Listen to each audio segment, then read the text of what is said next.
कहानी की शुरुआत एक जेल की कोठरी से होती है, जहां एक कैदी अपने बेटे जोश के नाम एक भावुक खत लिख रहा होता है। वह बताता है कि उसे अपने बेटे से बात किए पूरे 6 साल गुजर चुके हैं। उसके लिए समय का एहसास अजीब बन चुका है, जैसे साल बीत भी गए हों और सब कुछ वहीं ठहर भी गया हो। वह मानता है कि ज्यादातर पिता चाहते हैं कि उनके बच्चे उनकी तरह बने, लेकिन उसने कभी नहीं चाहा कि उसका बेटा उसकी राह पर चले। उसे इस बात का गहरा पछतावा है कि वह एक अच्छा पिता साबित नहीं हो सका। इस खत के जरिए वह अपने बेटे को आखिरी बार कुछ जरूरी बातें बताना चाहता है। वह जोश से कहता है कि जिंदगी में चाहे कुछ भी हो जाए, उसे अपनी माँ का साथ कभी नहीं छोड़ना चाहिए और हमेशा आगे बढ़ते रहना चाहिए, क्योंकि पीछे मुड़कर देखने से सिर्फ दर्द मिलता है। तभी जेल में हलचल मच जाती है जब गार्डों को एक कैदी की लाश मिलती है जिसने शायद अपनी जान ले ली थी। पूछताछ के दौरान उसका सेलमेट सिर्फ इतना कहता है कि मरने से पहले उस आदमी के कुछ अधूरे काम बाकी थे। इसी बीच जेल अधिकारी रॉबर्ट हमारे मुख्य किरदार को बुलाता है और बताता है कि उसने अपनी सजा का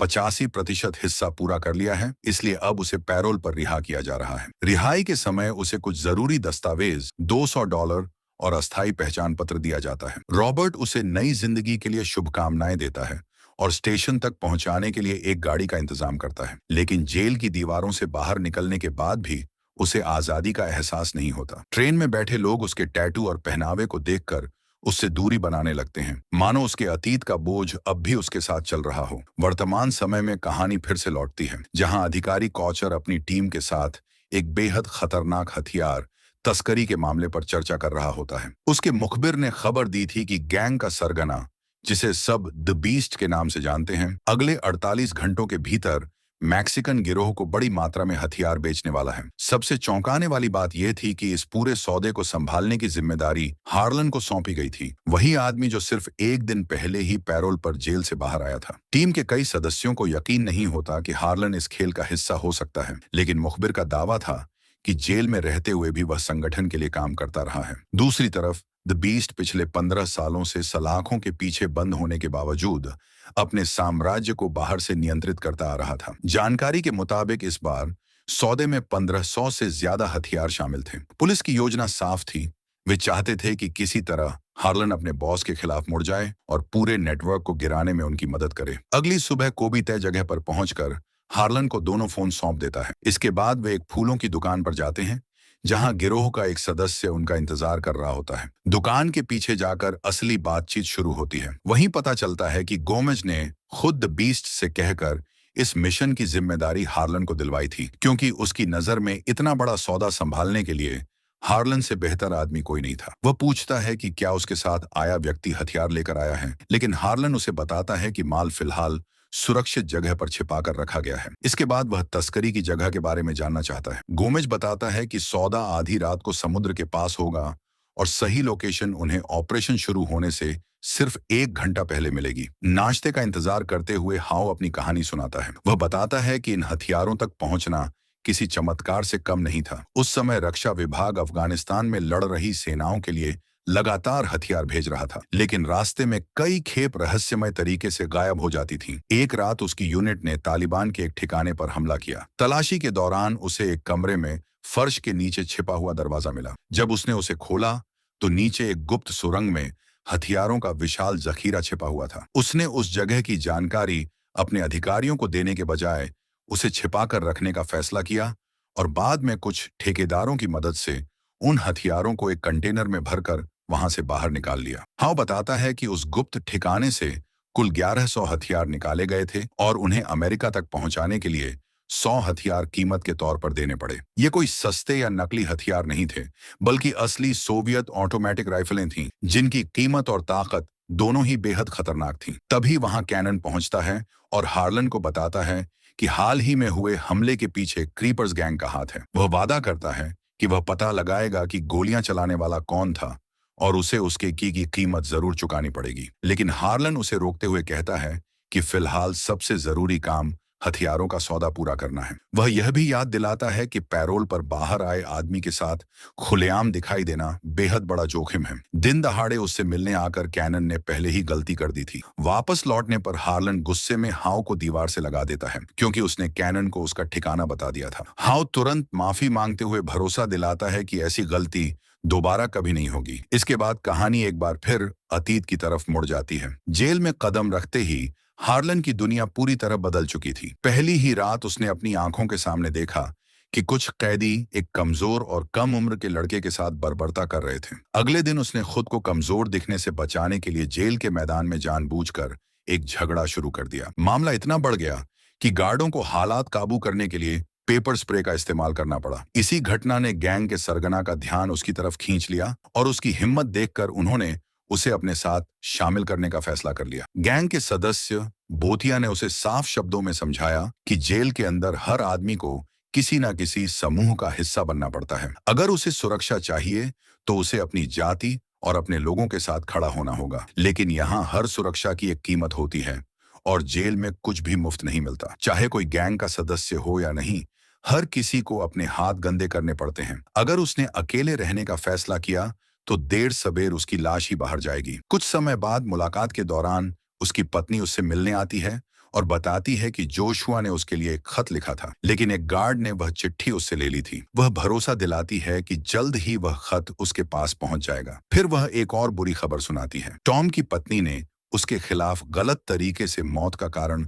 बनने का मुकदमा दर्ज कर दिया था। हार्लन उसे सलाह देता है कि मुकदमे का खर्च उठाने के लिए घर बेच देना चाहिए, लेकिन उसकी पत्नी इस बात से साफ इनकार कर देती है। वह बताती है कि अब वह अपनी डिजाइन की पढ़ाई छोड़कर नौकरी करेगी और परिवार की जिम्मेदारी संभालेगी। यह सुनकर हार्लन परेशान हो उठता है। वह नहीं चाहता था कि उसकी एक गलती की सजा उसकी पत्नी और बेटे को भी भुगतनी पड़े। अगली सुबह हार्लन आखिरकार गैंग का प्रस्ताव स्वीकार कर लेता है। उसकी वफादारी जांचने के लिए उसे एक खतरनाक काम दिया जाता है। उसे जेल के मुख्य हिस्से से गैर कानूनी सामान से भरा एक पैकेट छिपाकर मैदान तक पहुंचाना था। जब वह पूछता है कि यह कैसे संभव होगा, तो कैनन उसे वह तरीका बताता है जिसे सुनकर उसके होश उड़ जाते हैं। लेकिन मना करने का मतलब खुद को मुसीबत के हवाले करना था, इसलिए डर और मजबूरी के बीच उसने यह काम करने का फैसला कर लिया। उसी रात वह हिम्मत जुटाकर योजना को अंजाम देता है और अगले दिन मैदान में गैंग का एक सदस्य उस पर नजर रखता है, जबकि वह पैकेट बाहर निकालने की कोशिश करता है। कुछ पल के लिए ऐसा लगता है कि एक गार्ड उनकी हरकत पकड़ लेगा, लेकिन आखिरी क्षण में सब कुछ संभल जाता है और हार्लन परीक्षा में सफल हो जाता है। उसकी इस कामयाबी से गैंग का नेता बेहद खुश होता है और पहली बार उसे अपने लोगों में शामिल मानने लगता है। वर्तमान में लौटने पर हार्लन की मुलाकात उसके पैरोल अधिकारी से होती है और हैरानी की बात यह थी कि वह कोई और नहीं बल्कि अधिकारी कोचर ही था। जेल से बाहर आने के बाद हार्लन की नियमित जांच के लिए उसकी मुलाकात पैरोल अधिकारी कोचर से होती है। कोचर उसकी कई तस्वीरें खींचता है ताकि यह पक्का किया जा सके कि उसके शरीर पर किसी गैंग से जुड़ा कोई नया टैटू तो नहीं बना है। पूछताछ के दौरान वह पिछली रात हुई पार्टी का जिक्र करता है, क्योंकि किसी ने वहां हार्लन को देखने का दावा किया था। लेकिन हार्लन बिना घबराए कहता है कि शायद किसी ने उसे किसी और समझ लिया होगा। वह बताता है कि पूरी रात वह शहर के पास बने एक मोटल में रुका था। सबूत के तौर पर वह कमरे का बिल भी दिखाता है और बताता है कि जेल से निकलते वक्त मिले पैसों से उसने एक स्टेक खरीदा था और खाना खाने के बाद सीधे सो गया था। हालांकि उसके जवाब सुनने के बाद भी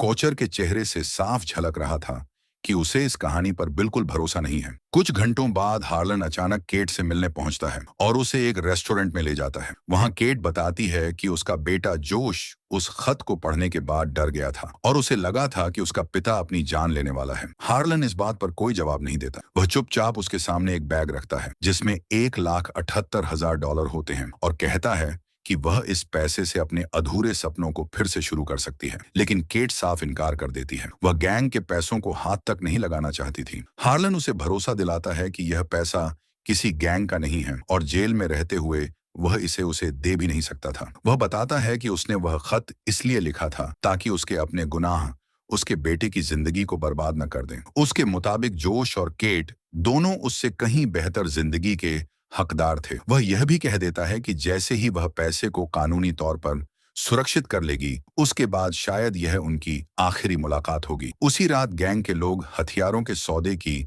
आखिरी तैयारियों के लिए इकट्ठा होते हैं। काम बांटते हुए हार्लन की नजर कैनन पर पड़ती है, जो सामान्य से कहीं ज्यादा बेचैन और घबराया हुआ दिखाई दे रहा था। उसकी हरकतें देखकर हार्लन को शक हो जाता है और वह चुपचाप उसका पीछा करने लगता है। तभी उसके पैरों तले जमीन खिसक जाती है, क्योंकि उसे पता चलता है कि कैनन पुलिस का गुप्त मुखबिर बन चुका है। दूसरी तरफ कॉचर उसे वायर पहनकर बातचीत रिकॉर्ड करने का आदेश देता है, लेकिन कैनन डर के मारे मना कर देता है। वह जानता था कि अगर गैंग को उसकी सच्चाई पता चल गई तो उसकी मौत तय है। आखिरकार पुलिस फैसला करती है कि वे सिर्फ उसके फोन की लोकेशन के जरिए पूरे ऑपरेशन पर नजर रखेंगे और सही वक्त पर हथियारों की खेप पकड़ लेंगे। कोचर उसे चेतावनी देता है कि अगर एक पल के लिए भी उसका फोन बंद हुआ या सिग्नल गायब हुआ तो मामला सीधे संघीय एजेंसियों के हाथ में चला जाएगा। ऐसे में उसकी गर्लफ्रेंड जेल में ही सड़ती रहेगी और उस पर खुद भी संघीय आरोप लग जाएंगे, जिनकी न्यूनतम सजा 20 साल थी। अपने सबसे भरोसेमंद दोस्त की इस गद्दारी से टूट चुका हार्लन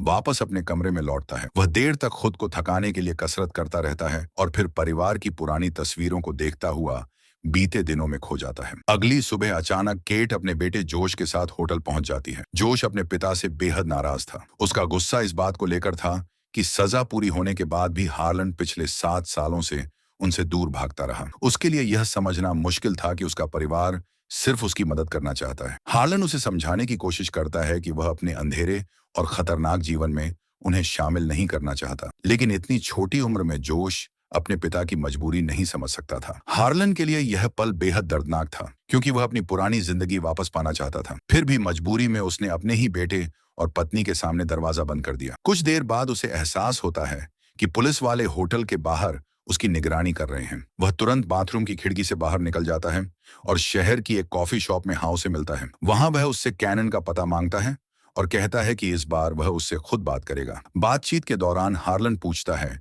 कि उसकी मुलाकात कैनन से आखिर हुई कैसे थी। हाउ बताता है कि उसकी यूनिट में एक सैनिक था जो उससे बहुत करीब था। वह अक्सर जेल के अंदर बने उस गैंग और अपने स्किनहेड दोस्तों की बातें किया करता था। उसने वादा किया था कि घर लौटने के बाद वह सबको उनसे मिलवाएगा, लेकिन युद्ध के मैदान में उसकी मौत हो गई। बाद में उसके अंतिम संस्कार में हाउ की मुलाकात उसकी बहन से हुई। वहीं उसने हथियारों का जिक्र किया, क्योंकि असल योजना उन हथियारों को उसके भाई के साथ बेचने की थी। उसी महिला ने बाद में उसकी पहचान कैनन से करवाई थी। इसके बाद कहानी एक बार फिर अतीत में पहुंचती है। जेल के अंदर बोतिया हार्लन को एक ऐसा आदेश देता है जिससे वापस लौटना नामुमकिन था। उसे गैंग के लिए एक मुखबिर की हत्या करनी थी। बोतिया उसे समझाता है कि इस वक्त उसे अपने परिवार या अपने जमीर के बारे में नहीं सोचना चाहिए। वह खुद भी कभी इसी मोड़ पर खड़ा था, लेकिन समय के साथ उसे समझ आ गया कि जेल के भीतर सिर्फ एक चीज मायने रखती है, किसी भी कीमत पर जिंदा बचकर अपने परिवार के पास लौटना। उसी दिन हार्लन और उसका सेलमेट सही मौके का इंतजार करते हैं। जैसे ही गार्ड दरवाजे खोलते हैं,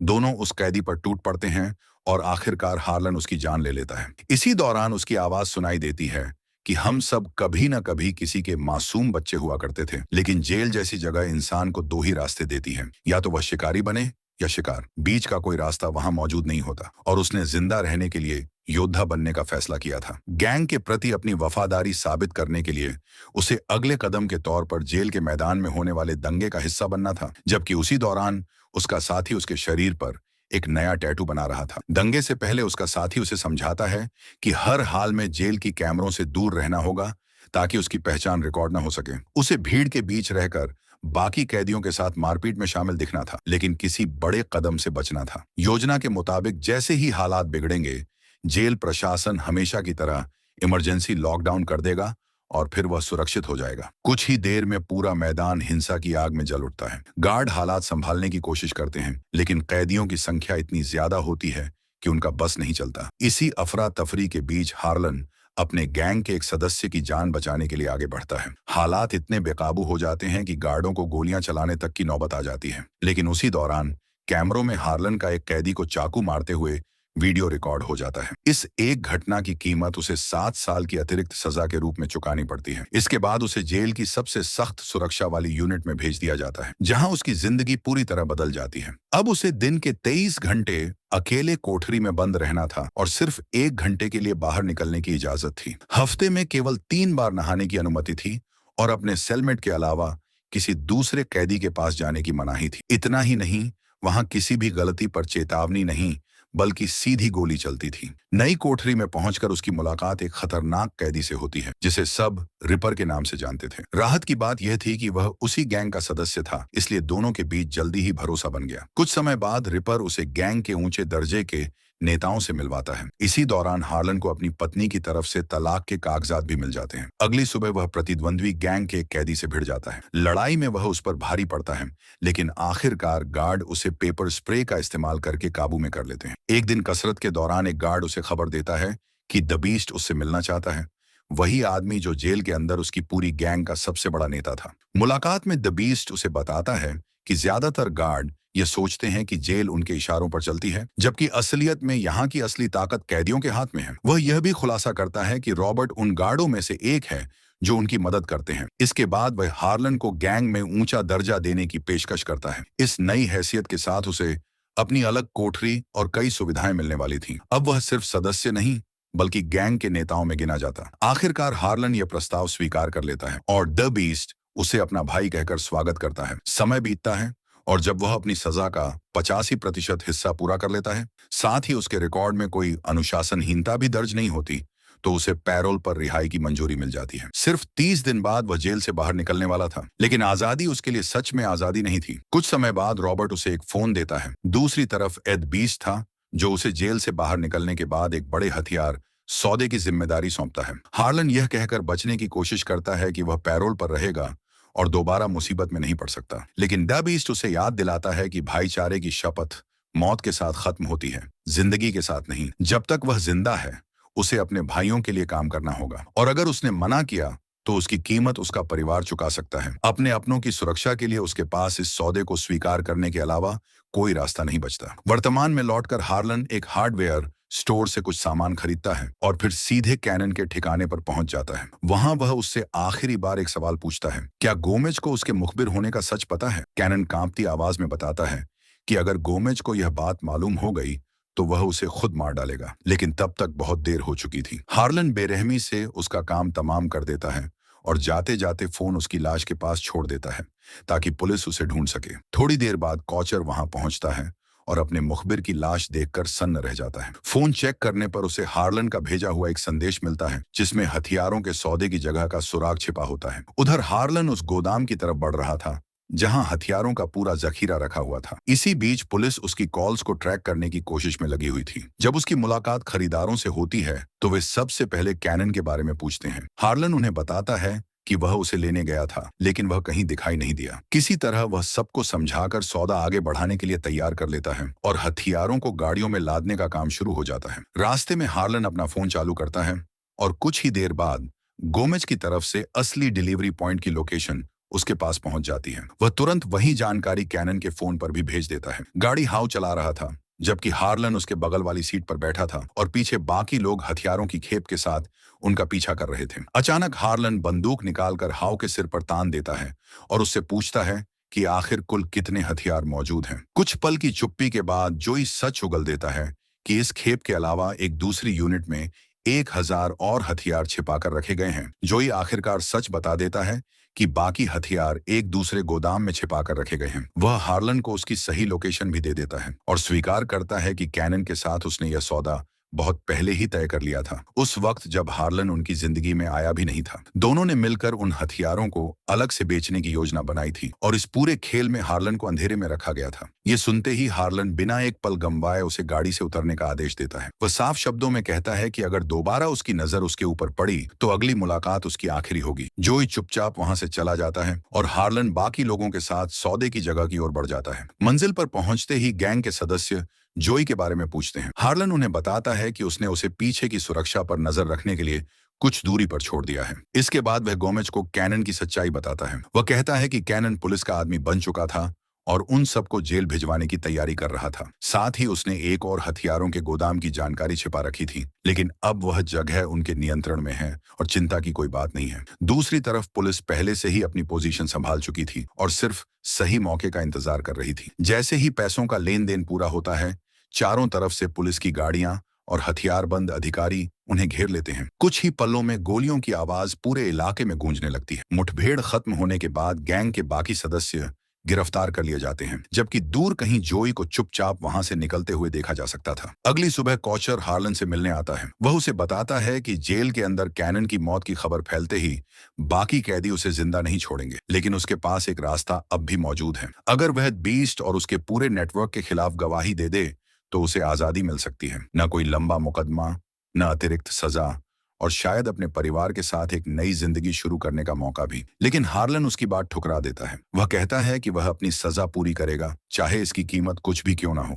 जब उसे वापस कोठरी में ले जाया जाता है, तब वह छिपाकर रखी हुई एक छोटी बंदूक निकाल लेता है। कुछ घंटों बाद रॉबर्ट उसे द बीस्ट के सामने लेकर जाता है। डेड बीस्ट बताता है कि कैनन की लाश शाम 5 बजे के आसपास मिली थी, जबकि सौदे की लोकेशन उससे काफी बाद में भेजी गई थी। इसका मतलब साफ था, कैनन पुलिस तक जानकारी नहीं पहुंचा सकता था। असली गद्दार कोई और था। उसकी नजरें सीधे हार्लन पर टिक जाती हैं। वह आरोप लगाता है कि उसी ने पुलिस को जानकारी दी और उस भाईचारे को धोखा दिया जिसने उसे जेल के अंदर सम्मान और ताकत दी थी। द बीस्ट ताना मारते हुए पूछता है कि जिंदा होकर भी मौत जैसी जिंदगी जीना कैसा लगता है। हार्लन शांत आवाज में जवाब देता है कि पिछले 10 सालों से उसकी जिंदगी इससे अलग नहीं रही है। लेकिन अगले ही पल द बीस्ट उसके दिल पर वार करता है। वह कहता है कि जल्द ही उसकी पत्नी और बेटे की लाशें उसके सामने होंगी और उसे जिंदा सिर्फ इसलिए छोड़ा जाएगा ताकि वह हर दिन उनके मरने का दर्द महसूस कर सके। यह सुनते ही हार्लन की आंखों में सब कुछ बदल जाता है। जैसे ही रॉबर्ट उसे वापस ले जाने के लिए हथकड़ी लगाता है, वह छिपी हुई चाबी से खुद को आजाद कर लेता है। अगले ही सेकंड वह रॉबर्ट को काबू में करके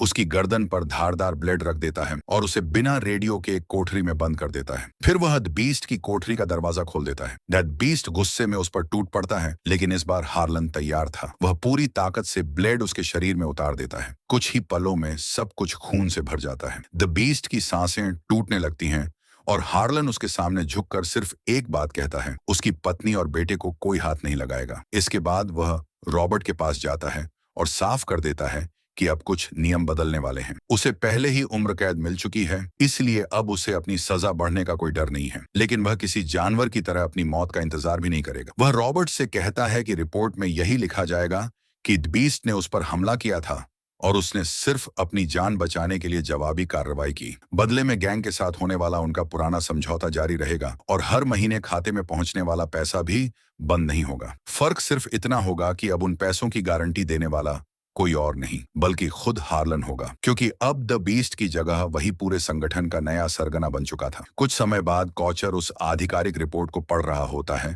तभी उसके फोन पर एक अनजान नंबर से संदेश आता है। उसमें कुछ निर्देशांक भेजे गए थे। जब पुलिस उस जगह पहुंचती है तो वहां उन्हें हथियारों का बचा हुआ पूरा जखीरा मिल जाता है, जिसे अब तक कोई ढूंढ नहीं पाया था। अगली सुबह हार्लन अपनी कोठरी में बैठा होता है, तभी उसके हाथ एक नई चिट्ठी पहुंचती है। जोश अपने पिता को लिखता है कि उसकी मां ने उसे बता दिया है कि अब उसे पूरी जिंदगी जेल में ही बितानी होगी। वह मानता है कि शायद वह कभी पूरी तरह समझ नहीं पाएगा कि आखिर उसके पिता की जिंदगी में ऐसा क्या हुआ जिसने सब कुछ बदल कर रख दिया। लेकिन एक बात अब वह जरूर समझ चुका है, और वह यह कि अब समय आ गया है सच को स्वीकार करने का। वह अपने पिता से कहता है कि वह उनकी आखिरी चिट्ठी में कही हर बात को याद रखेगा। वह अपने जीवन में आगे बढ़ेगा, बीते हुए कल के बोझ को अपने भविष्य पर हावी नहीं होने देगा और उन गलतियों से सीखने की कोशिश करेगा जिन्होंने उनके परिवार को तोड़ दिया। वह अपनी मां का हमेशा साथ देगा और हर हाल में उसकी रक्षा करेगा। लेकिन इन सब से भी ज्यादा जरूरी एक बात थी जो वह अपने पिता तक पहुंचाना चाहता था। वह चाहता था